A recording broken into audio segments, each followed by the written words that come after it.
RTCI nous réunit. Produits de base, disons de première nécessité, qui sont aujourd'hui sous le couvert de la caisse de compensation. Il n'y a pas d'augmentation prévue dans ce cas-là. Pour l'électricité, je voudrais, parce que j'ai fait quelques déclarations et j'ai entendu un peu même vos informations ce matin, ce n'est pas ce que j'ai dit aux médias. Alors vous allez clarifier voilà, ici. Je vais clarifier les choses. Voilà. Et vous-même, vous l'avez évoqué dans les informations de... RTCI, vous voulez dire. Oui, Oui, RTCI. ouais. Dans les news informations d'RTCI, de ce matin. D'abord, cette augmentation de l'électricité ne sera pas mentionnée dans la loi de finances. Ce n'est pas le cadre qui évoque ce genre d'augmentation. Le deuxième point, c'est une augmentation qui avait été annoncée depuis l'année 2015 par le ministère de l'Énergie, qui avait prévu, parce qu'ils ont un calendrier d'augmentation qui peuvent s'étaler sur 4-5 ans, hein, parce qu'il y a des scénarios aussi sur lesquels ils travaillent.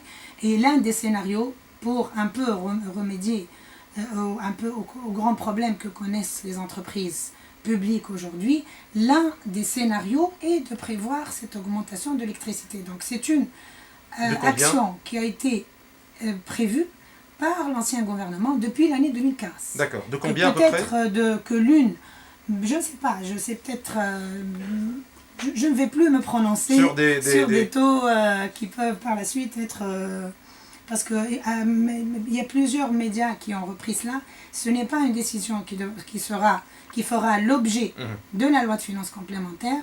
C'est une décision qui est concertée, bien sûr, d'abord pour tenir compte d'une part du pouvoir d'achat des populations. C'est pour ça qu'elle a été reportée à plusieurs reprises, en dépit des difficultés que connaissent les entreprises à ce niveau, et de la charge supplémentaire pour le budget de l'État. Donc c'est un élément, il y a tout un échéancier qui est présenté avec le ministère de l'Énergie qui a prévu cela.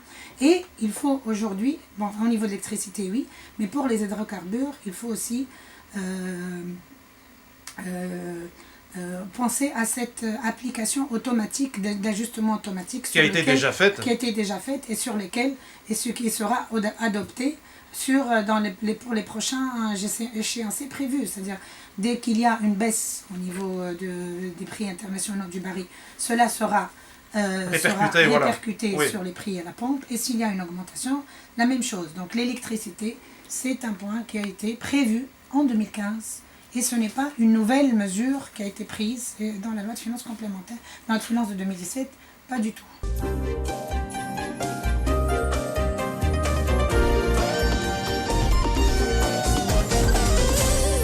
RTCI nous réunit.